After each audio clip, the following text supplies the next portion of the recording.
Pengertian penguatan pendidikan karakter. Pendidikan karakter menjadi isu utama dalam pendidikan Indonesia sehingga ditempatkan secara sentral dalam kurikulum dan dijadikan gerakan nasional. Tujuannya adalah membentuk karakter dan akhlak mulia serta didik secara utuh agar dapat diimplementasikan dalam kehidupan sehari-hari. Namun, survei menunjukkan adanya kemerosotan nilai-nilai luhur bangsa seperti kejujuran, gotong royong, dan kesatuan. Karena itu, pendidikan karakter perlu diperkuat melalui kepemimpinan, khususnya bagi mahasiswa sebagai agen perubahan dan calon pemimpin bangsa. Tantangannya juga muncul seiring perkembangan teknologi dan arus budaya asing, sehingga diperlukan upaya mempertahankan nilai-nilai luhur budaya Indonesia. Oke, selanjutnya ada sifat-sifat kepemimpinan menurut Ki Hajar Dewantara meliputi 3 hal, yakni sebagai berikut. Yang pertama ada Ingarso Sungtulodo, yakni di depan atau di muka harus memberi tauladan, yang berarti bahwa seorang pemimpin harus melalui sikapnya dan perbuatan menjadikan dirinya pola panutan dan ikut bagi orang yang dipimpinnya. Misal seorang pemimpin harus memberikan contoh disiplin, giat bekerja, korek segala tindakannya. Yang kedua ada Himmadya Mangun Karso, yakni di tengah membangun prakarsa, yang berarti bahwa seorang pemimpin harus mampu membangkitkan semangat, berswakarsa, dan berkreasi pada orang-orang yang dibimbingnya. Misal memecahkan masalah yang dihadapi organisasinya. Pemimpin memberi kesempatan bawahannya memberi masukan, saran, dan pendapatnya. Yang ketiga ada Tutburi Handayani, yakni mengikuti dari belakang dengan berwibawa, bahwa yang berarti bahwa seorang pemimpin harus mendorong orang-orang yang dipimpinnya agar berani berjalan di depan dan berani bertanggung jawab. Misalnya, pimpinan memberi kesempatan sepenuhnya kepada bawahannya untuk menyelesaikan pekerjaan yang ditugaskan kepadanya atau memecahkan masalahnya sendiri yang dihadapkan dalam unit kerjanya. Secara diam-diam, pimpinan memantaunya dan mengawasi agar tidak terjadi hal-hal yang tidak diharapkan. Jadi, pimpinan tetap bertanggung jawab. Selanjutnya ada tipe-tipe kepemimpinan menurut George sebagai salah satu pengembangan ilmu manajemen yang dibagi menjadi 6. Yang pertama ada kepemimpinan pribadi atau personal leadership. Di tipe ini biasanya manajer memberikan instruksi langsung dan personal kepada bawahan. Umumnya digunakan di perusahaan kecil dengan struktur sederhana. Jadi untuk kepemimpinannya akan langsung efektif gitu, langsung ke bawahan. Lalu yang kedua ada kepemimpinan non pribadi atau non personal leadership. Di tipe ini instruksi dan kebijakan disampaikan melalui dokumen, sistem atau media formal tanpa kontak langsung.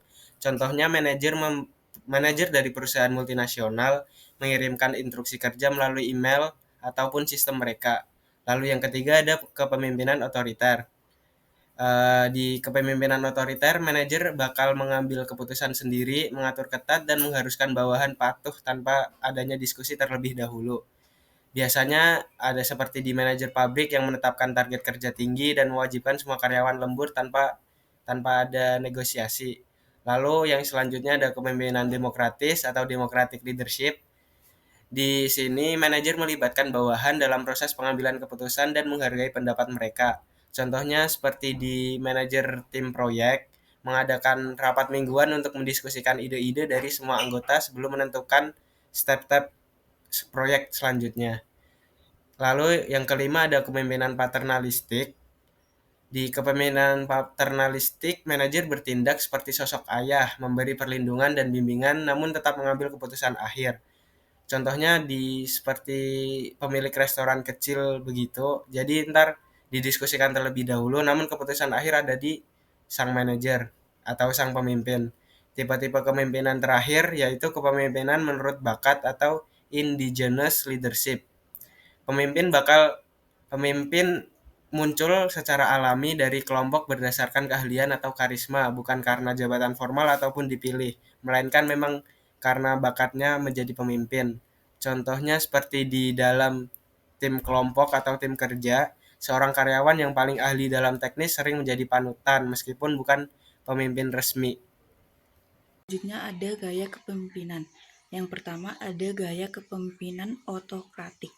Gaya kepemimpinan otokratik mengutamakan pelaksanaan tugas untuk tercapainya tujuan sehingga kurang perhatian terhadap hubungan-hubungan manusia. Yang kedua ada gaya kepemimpinan direktif. Gaya kepemimpinan direktif mengutamakan pencapaian tujuan tetapi mulai memberi perhatian terhadap hubungan manusia. Yang ketiga ada gaya kepemimpinan konsultatif. Gaya kepemimpinan konsultatif mengutamakan perhatian pada pelaksanaan tugas dan cukup besar perhatian terhadap penciptaan hubungan dengan sesama anggota secara akrab dan harmonis. Yang keempat ada gaya kepemimpinan partisipatif. Gaya kepemimpinan ini menekankan pada pelaksanaan tugas, juga memberikan perhatian yang besar dalam menciptakan hubungan dengan sesama anggota. Selanjutnya ada tugas pokok pemimpin. Yang pertama, menyatu padukan individu dengan motivasi berbeda menjadi satu visi. Yang kedua, mengusahakan suatu kelompok dinamis secara sadar. Yang ketiga, menciptakan suatu lingkungan di mana terdapat integrasi antara individu dan kelompok dengan organisasinya. Yang keempat, memberikan inspirasi dan mendorong anggota-anggotanya untuk bekerja seefektif mungkin. Yang kelima, menumbuhkan kesadaran lingkungan yang senantiasa mengalami perubahan atau dinamis dan mengusahakan agar orang yang dipimpinnya itu dapat menyesuaikan dengan perubahan situasi. Bismillah. Selanjutnya ada pendidikan karakter abad ke-21. Pendidikan karakter di era abad ke-21 menghadapi tantangan besar akibat perkembangan teknologi yang mendorong terjadinya pergeseran karakter. Pembentukan karakter membutuhkan dukungan communities of character seperti keluarga, sekolah, agama, media, dan pemerintah. Kementerian Pendidikan dan Kebudayaan melalui Gerakan Penguatan Pendidikan Karakter pada tahun 2017 meningkatkan 5 nilai utama yaitu religius, nasionalis, mandiri, gotong royong, dan integritas. Nilai ini sejalan dengan keteladanan Jenderal Sudirman yang religius, demokratis, disiplin, pantang menyerah, serta rela berkorban demi bangsa. Pendidikan karakter merupakan pembiasaan atau habit yang berkesinambungan dan bersumber dari sejarah bangsa, yaitu Sriwijaya Majapahit. 4 konsensus nasional, yaitu Pancasila, UUD 1945, Bhinneka Tunggal Ika, NKRI, agama, serta adat istiadat yang bertujuan untuk membentuk generasi berkarakter mulia, berintegritas, dan berjiwa kebangsaan. Jadi, kesimpulan untuk presentasi pada kali ini ialah penguatan pendidikan karakter merupakan langkah penting untuk membuat atau membentuk generasi muda yang memiliki nilai-nilai moral, etika, dan tanggung jawab sosial yang kuat. Melalui pendidikan karakter diharapkan siswa tidak hanya cerdas secara akademik, tetapi juga memiliki sikap dan perilaku yang baik seperti disiplin, kerjasama, dan rasa empati terhadap sesama. Implementasi yang efektif dari pendidikan karakter dapat dilakukan melalui integritas nilai-nilai tersebut dalam kurikulum, kegiatan ekstrakurikuler, dan contoh teladan dari seorang pendidik.